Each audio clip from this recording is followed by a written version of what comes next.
Ngayong araw guys, samahan nyo nga ulit ako magtinda ng sorbetes. Kaso nga lang guys, kanina medyo napalaban lang talaga ako sa biglaang pagbuhos ng malakas na ulan. Sa sobrang lakas nga na ito guys, halos mabasa nga ako dito kung saan ako sumilo. Maya nga lang guys, nag-iwan naman to dito ng swimming pool. Kaso nga lang guys, kulay black yung tubig.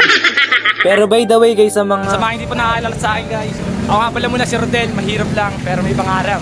So ayun na nga guys, bago nga pala muna ang lahat, nung nakarang araw may nag-order nga kay mama guys ng one tube. Kaya samahan nyo nga muna ako guys ihatid to. Medyo may kalayuan din kasi guys yung paghahatiran ko nito. Kaya ako na nga lang guys yung pinagatid ni mama sa order niya nga one tube ng sorbetes. Sa amin din kasi magkakapatid guys, ako lang din yung nakamotor. Kaya ako na rin yung natoka rito maghatid.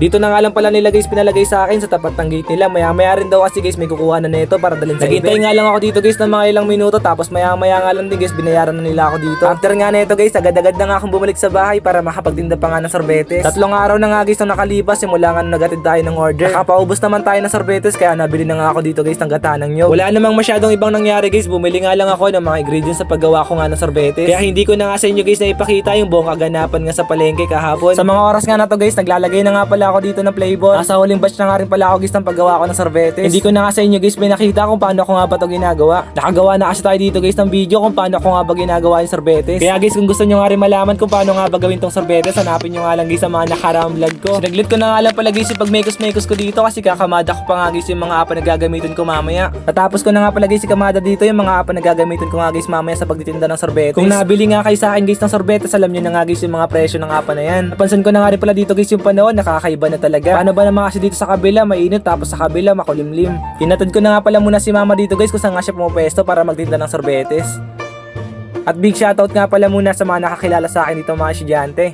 Nung dumating nga pala ako dito guys sa lakuan ko, hindi ko nga pala sa inyo na ipakita katatapos lang dito guys ng malakas na ulan. Kaya dito pa nga lang guys, alam ko na nagpapakita ng senyales nga itong panahon. Ay, hindi niya nga ako pagbibigyan ngayong araw na makabenta ng sorbetes. Kaya agad-agad na nga ako dito guys nagmadali maglako ng sorbetes. Bago pa nga niya ako bagsakan ng malakas na ulan at siguradong tutumalin tayo kapag nangyayari na nga yun guys. Shoutout nga pala muna guys sa batang to, siya nga pala yung boy na mano natin ngayong araw. Pagkatapos naman ito guys, sunod-sunod na yung mga bumili sa akin dito ng sorbetes.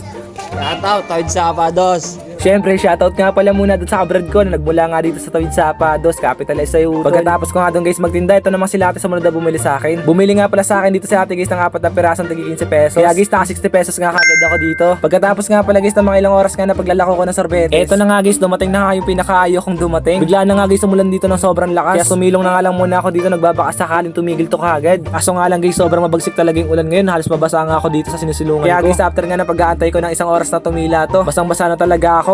Kaya guys, nung pauwi na nga sana ako para magpalit ng damit, tandaan ako nga dito guys yung gawa ng ulan na swimming pool. Gusto ko nga rin sana guys maligo dito, kaso nga lang guys kulay black yung tubig. Kaya sabi ko nga kanina guys, wag na nga lang, baka dito pa ako sa Tawid Sapa magkaroon ng alipunga. So guys, after ko nga pala guys makapagpalit ng damit, nagtinda nga ulit ako ng sorbetes. Wala namang ibang masyadong nangyari kanina guys, kaya hanggang dito na nga lang pala muna tong video natin ngayong araw. Maraming salamat nga ulit sa inyo guys dahil sinamahan nyo nga ulit ako hanggang dito. I love you all, mahal ko kayo. At syempre sa uli, ako nga pala muna ulit si Rodel, nagsasabing walang mahirap sa taong may pangarap.